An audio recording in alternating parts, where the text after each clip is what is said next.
Hi, friends, and my dear brothers and sisters in Christ. Hope you all are fine by the grace of God. Welcome back. Today, the Holy Spirit would like to meditate with us about rupture.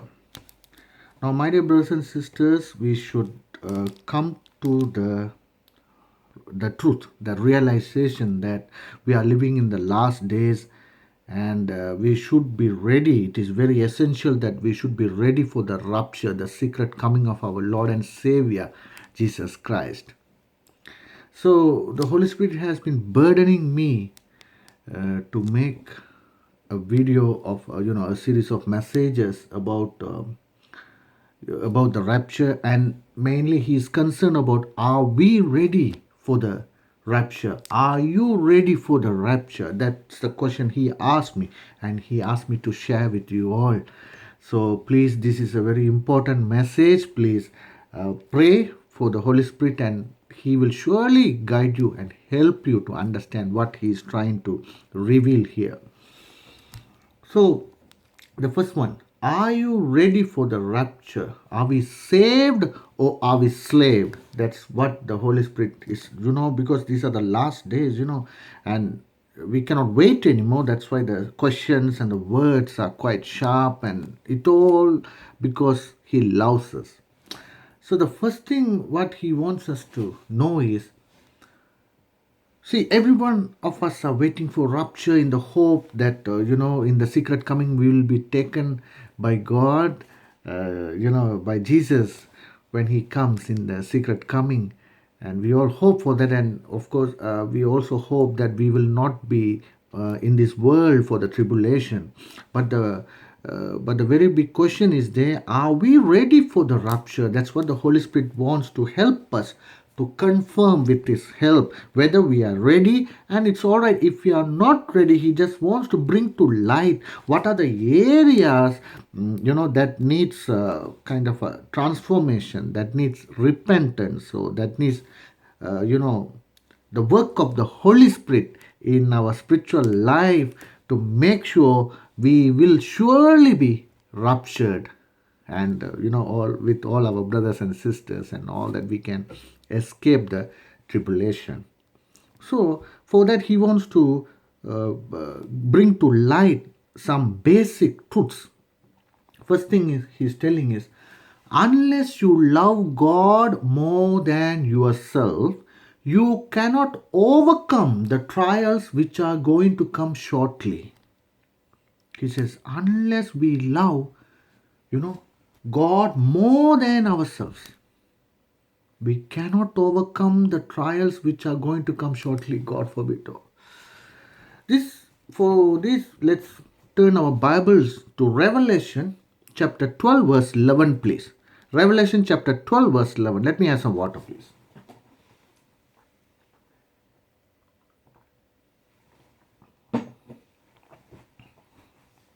That says here, this is talking about all the children of God, that is, all the brothers and sisters. By God's grace, they have overcome, and that's what this is talking about. So it says, and they, that is all who overcame.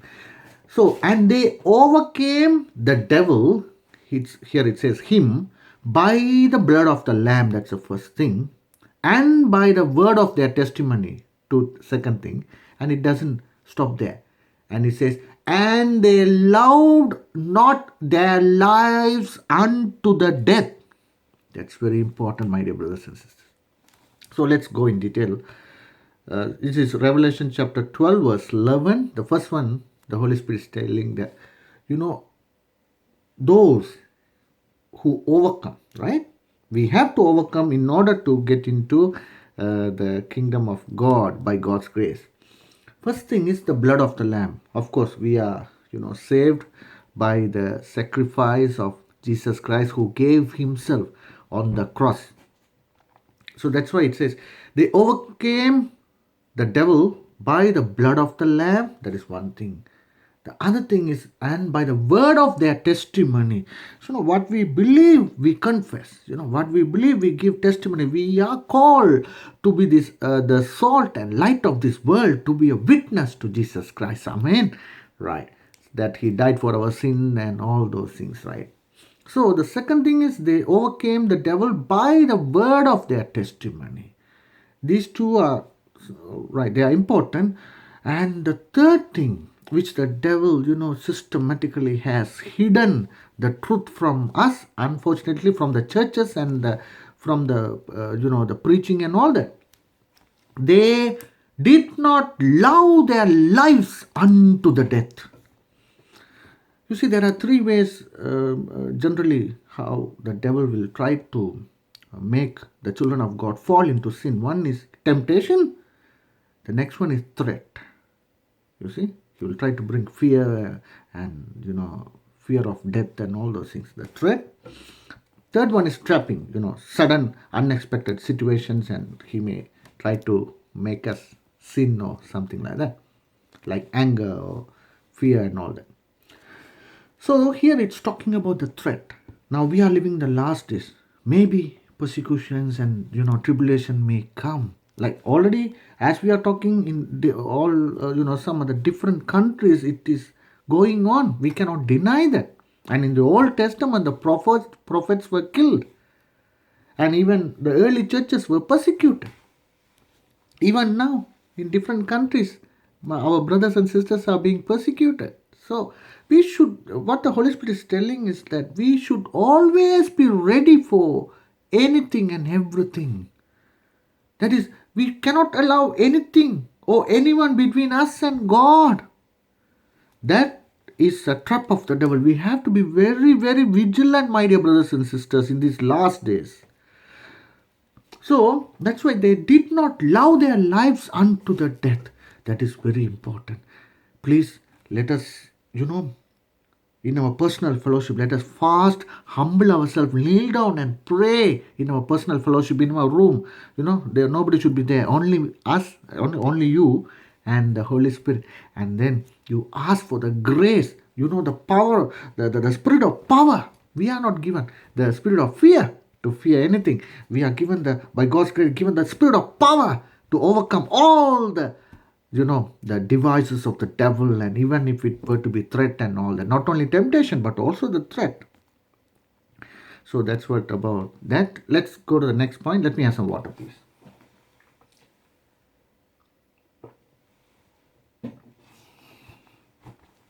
And the next point the Holy Spirit would like to say is, first thing he told, unless you love God more than yourself, you cannot overcome the trials which are going to come shortly. The second point he's telling, to love God more than yourself, you should receive the revelations that God loves you more than himself. Of course, we have to love God more than ourselves in order to overcome, the various trials and all that. In order for us to love God more than ourselves, we should first of all, receive the revelations from the Holy Spirit that God loves us more than himself, right? So that is important. So the third point he's telling is to receive God's love. How do we know God loves us more than himself? That is, in other words, receiving God's love, because in Romans chapter 5 verse 5, thank you Lord, the word says, it is the Holy Spirit who pours the love of God into our hearts. Amen. Hallelujah. So, to receive God's love, you should receive the revelations. There are 4 points what we should know when we come by God's grace. The Holy Spirit revealed to us these 4 revelations, the truth. Then we will be able to, come to know and feel and experience God's love. What is the first one?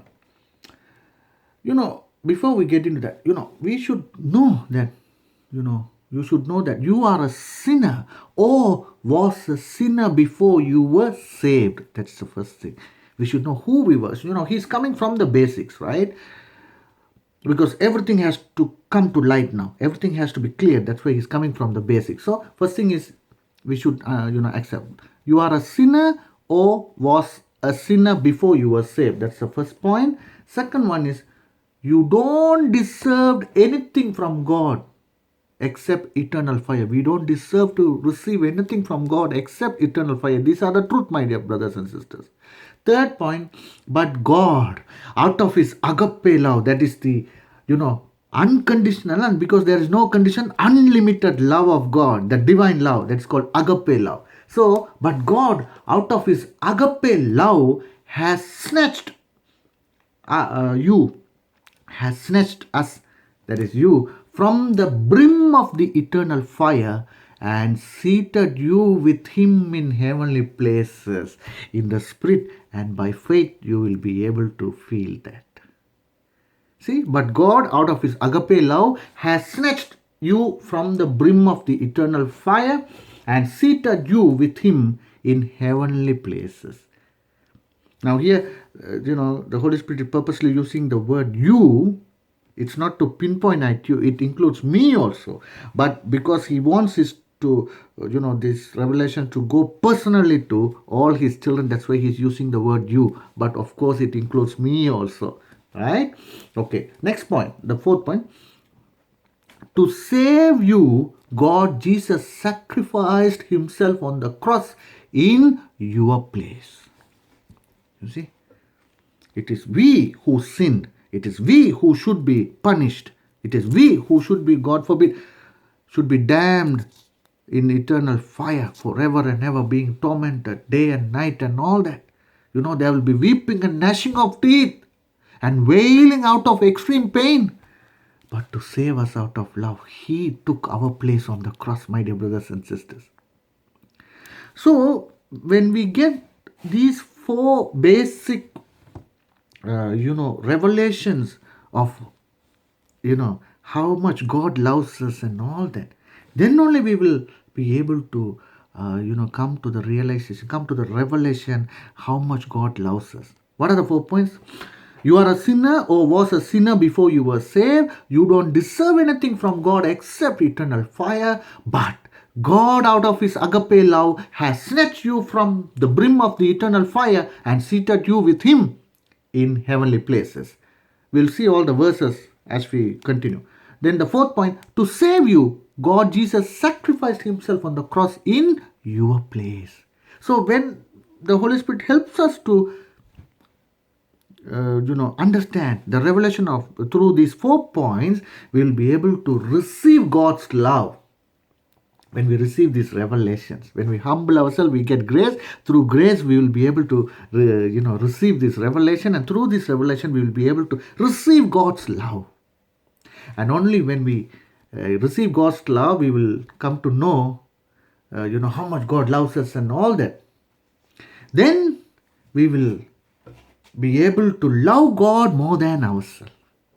And only when we love God more than ourselves, because God also loves us more than himself. So in the same way, only when we love God more than ourselves, we will be able to overcome all the devices of the devil. So let's continue. The next kind of a subtopic the Holy Spirit wants to talk to us, discuss with us, and meditate with us is the basic steps of salvation. Let me have some water, please.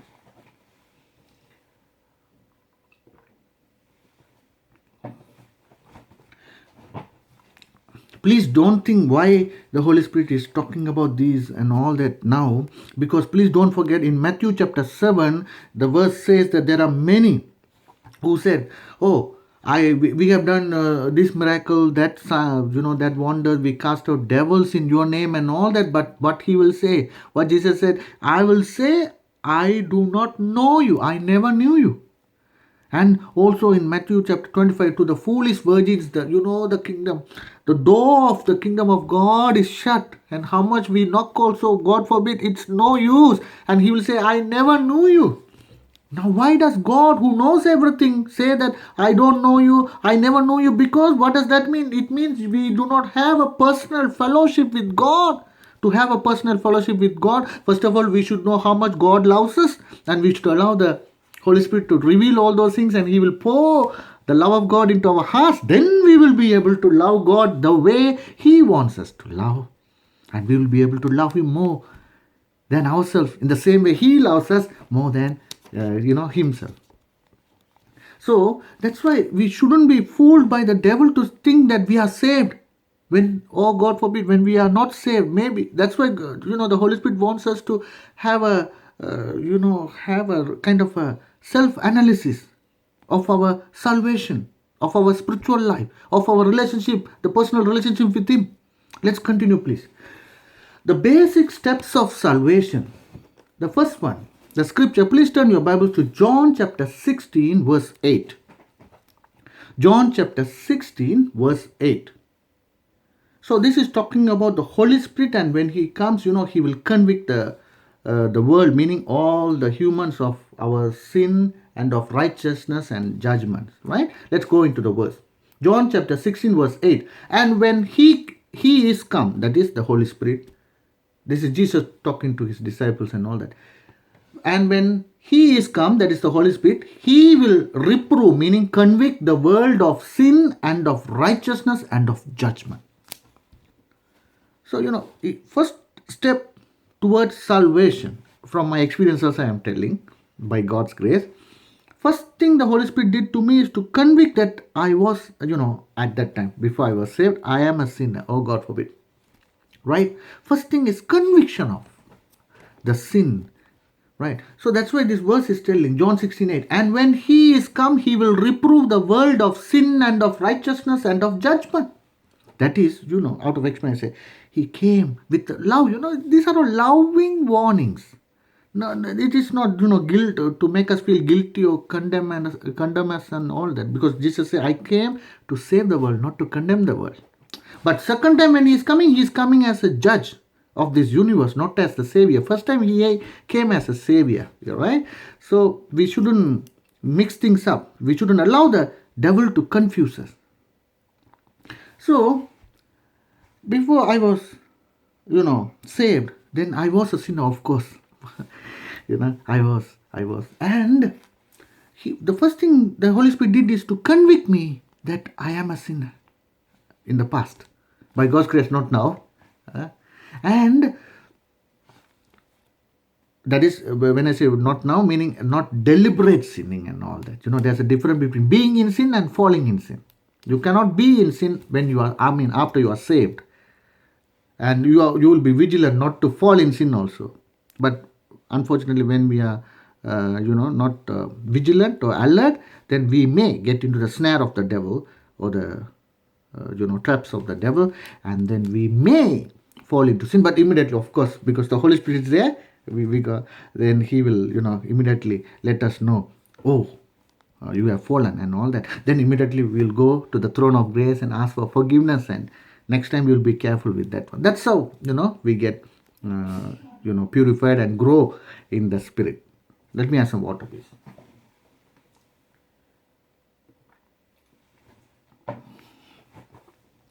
So, here it clearly says that the Holy Spirit comes and convicts us. So that's what happened to me. He came and said, oh, my son, my child, you are a sinner.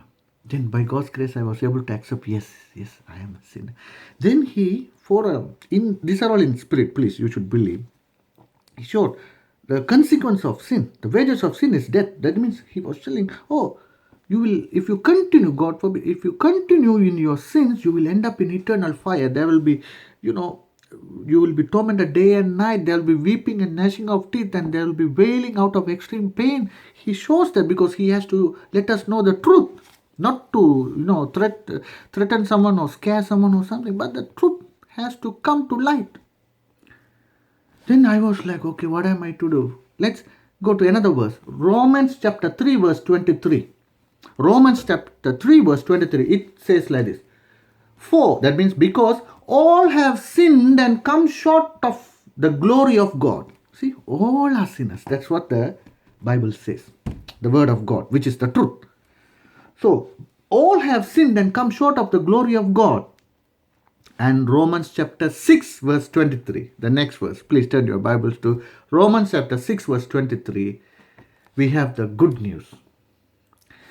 Because the wages of sin is death, of course, that's a bad news. That's what, if God forbid, if we continue in our sins, in spite of all the repeated loving warnings of the Holy Spirit, then unfortunately, God forbid, we will end up in eternal fire. So please, humble yourself, get the grace, let the Holy Spirit help you. And He is so loving, He is so patient, He is so helpful. He is the comforter, the teacher, and the helper. He will help us, right? Okay. So Romans 6:23 says, for the wages of sin is death. That is the truth. Because God is not only love, God is also just. He cannot simply close his eyes on the sin and all that. No. Those are the lies and the deception of the devil. So wages of sin is death, but the good news is the gift of God is eternal life through Jesus Christ our Lord. Amen. Hallelujah. Thank you, Lord. Thank you, God. See, Romans 6:23. For the wages of sin is death, but the gift of God is eternal life through Jesus Christ our Lord. These are the, what does this mean? Let's quickly continue. What does these things mean, right? These three verses that we read. We all deserve only the eternal fire. That's the first point the Holy Spirit wants to tell us, because He wants to reveal the truth. Then the second point, but because of Jesus' painful death on the cross, we all have received grace. Right? Because of what Jesus has done on the cross, we receive grace. Because we do not deserve to receive anything from God, because all have sinned and fallen short of the glory and all that, and the wages of sin is death. But Jesus took that punishment on Him. Because of that, first thing we get is grace, and only through grace we can receive anything or everything from God. That's what the next point is telling. First point, we all deserve only the eternal fire, but good news is, because of Jesus' painful death on the cross, we all have received grace and anything and everything from God through grace, including our own salvation. The salvation is purely by grace, not by our works. So about Jesus' painful death on the cross, let's go to Psalms 129 verse 3, please. Psalms 129 verse 3. Let me have some water, please.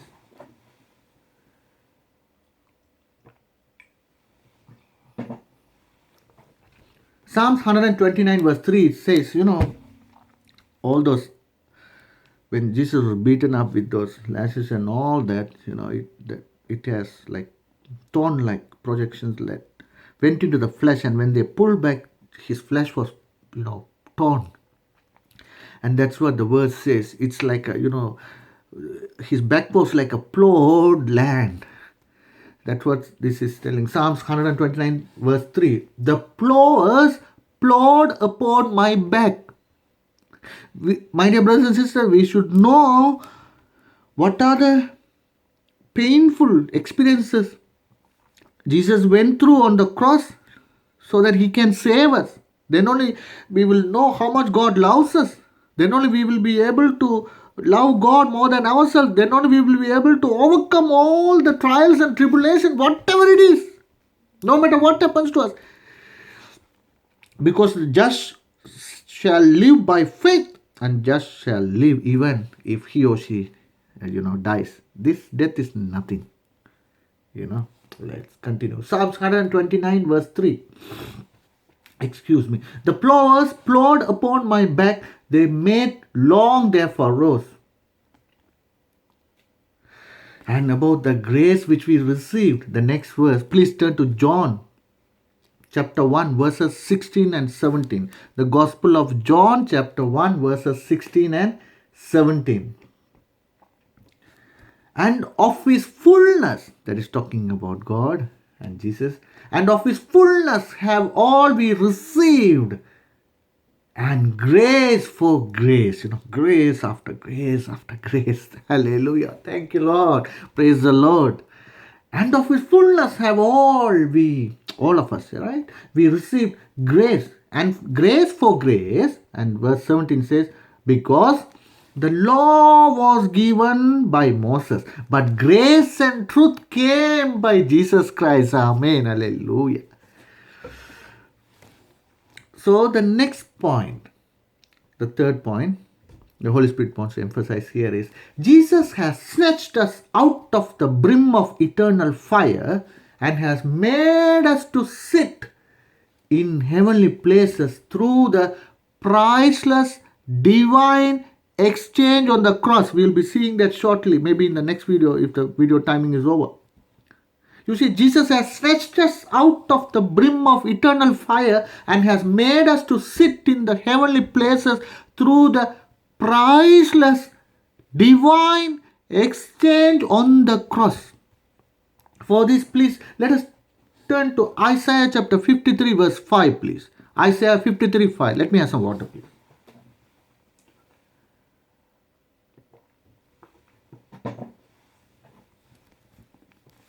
Isaiah 53 5 says, but, this is talking about Jesus, but he was wounded for our transgressions, he was bruised for our iniquities. The chastisement of our peace was upon him, and with his stripes we are healed. When it says healed, it's first healed in the spirit, then only healed in the body. Let me read it again. Isaiah 53 verse 5. But he was, that is Jesus, was wounded for our transgressions. For our sins he was punished. Because God loves us so much, he doesn't want to punish us. That's a free gift, the salvation through grace. Please accept this before it's too late. But he was wounded for our transgressions. He was bruised for our iniquities. The chastisement, meaning the punishment for our peace, to get that divine peace and to have peace with God, to escape from his wrath because of the justice of God. Jesus reconciled us with God. That's the meaning of this. The chastisement of our peace was upon him, and with his stripes we are healed. Please don't forget this, because the devil slowly and steadily has taken from the church, out of the church, the value of our salvation. What is the price? The price Jesus paid on the cross to save us from this eternal fire. Because he has taken that, then our love towards God, first of all, how much God loves us, that is slowly taken out from us. And because of that, we are not able to love God the way he wants. That means we are not able to love God more than ourselves. And if God forbid, if we continue like this in kind of a lethargic spiritual life, God forbid, then we will not be able to overcome the trials and tribulations. And God forbid, we may not be taken in the rapture. No, not a single person who is not ready to be taken in rapture will be taken. That's the grievance of the Holy Spirit. Please wake up. Please take this warning and please examine yourself in the personal fellowship with the help of the Holy Spirit. Are you ready for the rapture? Please do not be fooled, because the 7-year tribulation period is going to be very, very horrible, painful. The word says it has never been like this since creation, and it will never be so painful even after this. So please take it very seriously.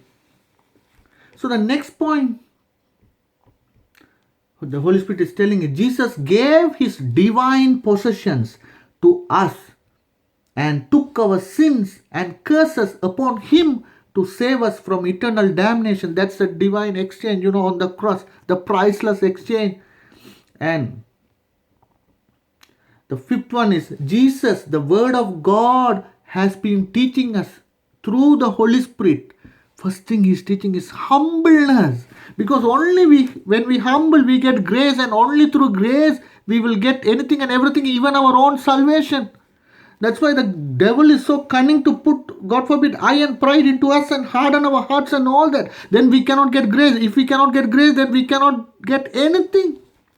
So Jesus, the word of God, has been teaching us through the Holy Spirit humbleness. Then second one is denying ourselves and taking up our own cross to follow him, to do only the will of our Father God. Regarding this, let's quickly go to Philippians chapter 2 verses 5 to 8. Let me have some water, please.